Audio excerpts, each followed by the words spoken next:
Comprendre dans le creuset avec Christ.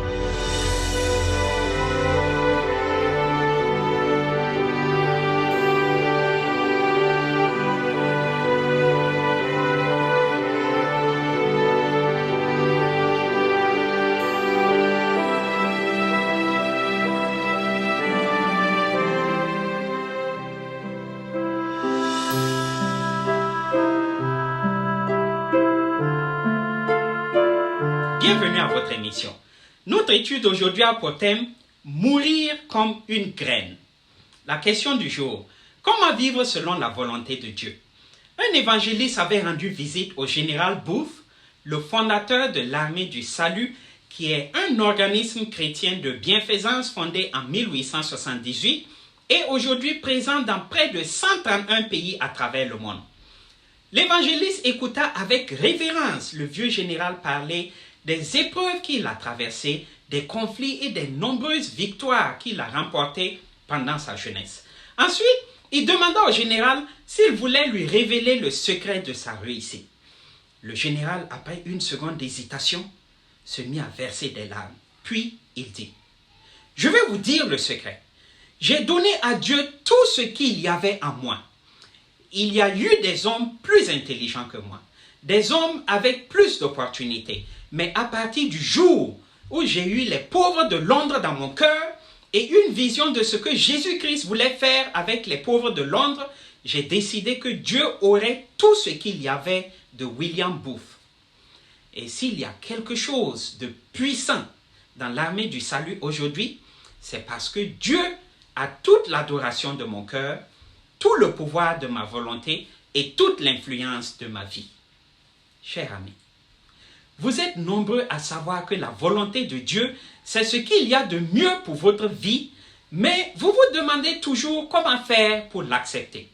Premièrement, malgré les difficultés, gardons à l'esprit que nous avons tout à gagner à faire la volonté de Dieu.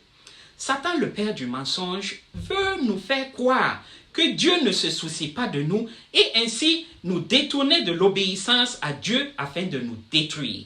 Mais 2 Pierre 3, verset 9 dit, « Le Seigneur ne tarde pas dans l'accomplissement de la promesse, comme quelques-uns le croient, mais il use de patience envers vous, ne voulant pas qu'aucun périsse, mais voulant que tous arrivent à la repentance. » Deuxièmement, nous devons chercher à connaître Dieu. Quelle est sa volonté et les merveilleux plans qu'il a pour nous? Cela se fait à travers l'étude de sa parole et dans la prière.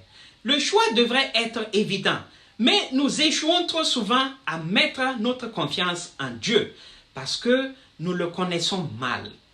Demandons à Dieu de nous aider non seulement à étudier et comprendre sa parole, mais aussi à avoir une ouverture d'esprit pour voir sa grâce et son amour dans notre vie.